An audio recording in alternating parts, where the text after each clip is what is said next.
बिस्मिल्लाहिर्रहमानिर्रहीम। जी सब दोस्तों को मेरा सलाम।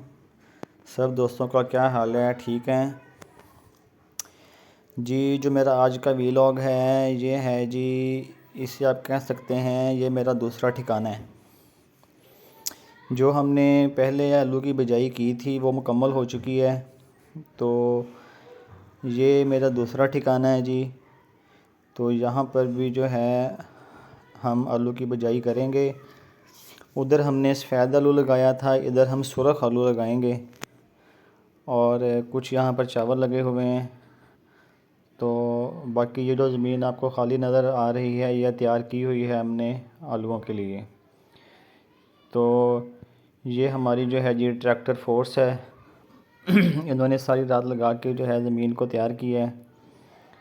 और इंशाल्लाह आज शाम को हम जो है यहाँ पर अपना जो काम है वो शुरू करेंगे और 2 दिन में जो है वो मुकम्मल कर लिया जाएगा। आलू का जो बीज है वो हमने यहाँ पर ला के रखा हुआ है, जो तकरीबन 3 से 4 दिन पहले हमने यहाँ पे ये शिफ्ट कर दिया था। ये हमारी ट्रैक्टर फोर्स है और हमने रात को जो है अपनी सारी ज़मीन को तैयार किया है। मैं अपनी वीडियोस में आपसे इंशाल्लाह आलू के अलावा मकई, चावल, कॉटन, गंदम, इन सब फसलों के बारे में हम डिस्कस भी करेंगे। और सारी जो इन्फॉर्मेशन होती है इनको लगाने की वो भी आपके साथ इंशाल्लाह ताला मैं शेयर करता रहूँगा कि जो चावल की फ़सल है उसको हमने किस तरह से पालना है, उसकी जो खाद का स्प्रे का प्लान है वो किस तरह से होता है।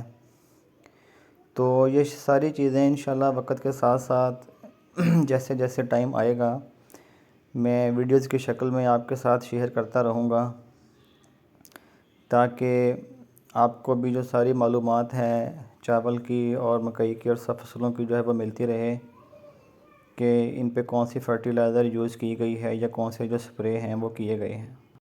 ज़मीन की तैयारी के बाद हमने जो काम है वो शुरू कर दिया है। यहाँ पे अभी शाम का टाइम है और शाम का जो ये मंज़र है बहुत खूबसूरत लगता है।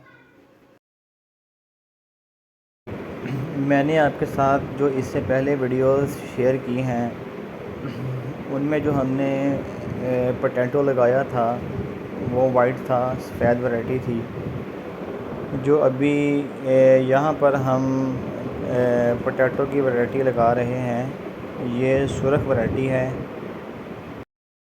ये अल्हम्दुलिल्लाह एक नई जगह थी जिसका वीलॉग मैंने आपके साथ शेयर किया। तो सब दोस्तों का बहुत बहुत शुक्रिया और सब दोस्त अपना ख्याल भी रखिएगा। आज का वीलॉग हम यहीं पे ख़त्म करेंगे, तो दुआओं में याद रखिएगा और हमारे चैनल को सब्सक्राइब ज़रूर कर दीजिएगा। आप सब दोस्तों का बहुत शुक्रिया और अल्लाह हाफ़िज़।